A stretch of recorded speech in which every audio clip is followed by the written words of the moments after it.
ಇನ್ನು ಕೇರಳದಲ್ಲಿ ಕೊರೋನಾ ಹೆಚ್ಚಳ ಆಗ್ತಾ ಇದೆ, ಹಾಗಾಗಿ ಕರ್ನಾಟಕದಲ್ಲೂ ಕೂಡ ಆತಂಕ ಇದೆ.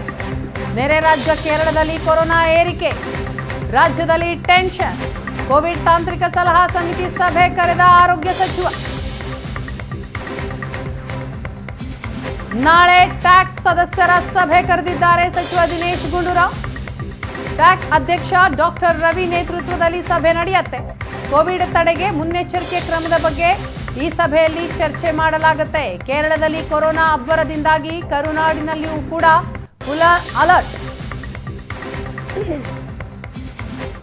ನೀವು ಪೋಷಕರಾಗಲು ಕಾಯುತ್ತಿದ್ದೀರಾ? ಚಿಂತಿಸದಿರಿ. ಓಯಾಸಿಸ್ ಫರ್ಟಿಲಿಟಿ 90,000 ದಂಪತಿಗಳ ಜೀವನದಲ್ಲಿ ಸಂತೋಷವನ್ನು ತಂದಿದೆ. 7825893601ಗೆ ಕರೆ ಮಾಡಿ. ಅತ್ಯದ್ಭುತ ರಿಯಾಯಿತಿ ಪಡೆಯಿರಿ ಹಾಗೂ ಎಲ್ಲರಿಗೂ ಗುಡ್ ನ್ಯೂಸ್ ಕೊಡಿ. ಈಗ ಒಂದೇನಂತ ಹೇಳಿದ್ರೆ ಆತಂಕ ಯಾರು ಕೂಡ ಪಡಬೇಕಾಗಿಲ್ಲ. ಒಂದು ಎರಡನೇದು, ನಾವು ಮೊನ್ನೆ ಸಭೆ ಮಾಡಿ ನಿನ್ನೆನೂ ಕೂಡ ನಮ್ಮ ತಾಂತ್ರಿಕ ಸಲಹಾ ಸಮಿತಿ ಏನಿದೆ ಡಾಕ್ಟರ್ ರವಿ ಅವರ ನೇತೃತ್ವದಲ್ಲಿ ಅವರು ನಿನ್ನೆನೇ ಸಭೆ ಮಾಡಿದ್ದಾರೆ. ಸಭೆ ಮಾಡಿ ಏನೇನು ನಾವು ಯಾವ ಕ್ರಮಗಳು ತಗೊಳ್ಬೇಕು ಅಂತ ಕೂಡ ನಮ್ಮ ಅಧಿಕಾರಿಗಳು ಮತ್ತು ಎಲ್ಲ ಎಕ್ಸ್ಪರ್ಟ್ ಜೊತೆ ಚರ್ಚೆ ಮಾಡಿದ್ದಾರೆ.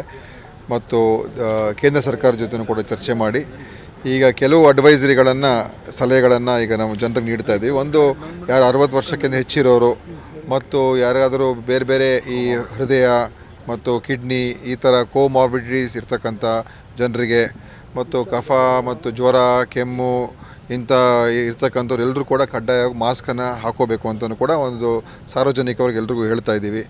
ಆಮೇಲೆ ನಮ್ಮ ಎಲ್ಲ ಆಸ್ಪತ್ರೆಗಳಲ್ಲಿ ಮತ್ತು ಆರೋಗ್ಯ ಕೇಂದ್ರಗಳಲ್ಲಿ ಸಜ್ಜಾಗಿರೋದಕ್ಕೂ ಕೂಡ ಹೇಳಿದ್ದೀವಿ. ಈ ಬಾರ್ಡರ್ ಜಿಲ್ಲೆಗಳೇನಿದೆ ಇಲ್ಲಿ ಹೆಚ್ಚಿನ ನಿಗ್ರಹ.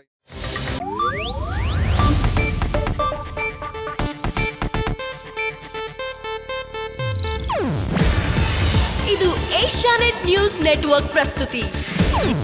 ನೀವು ನೋಡ್ತಿದ್ದೀರಾ ಏಷ್ಯಾನೆಟ್ ಸುವರ್ಣ ನ್ಯೂಸ್.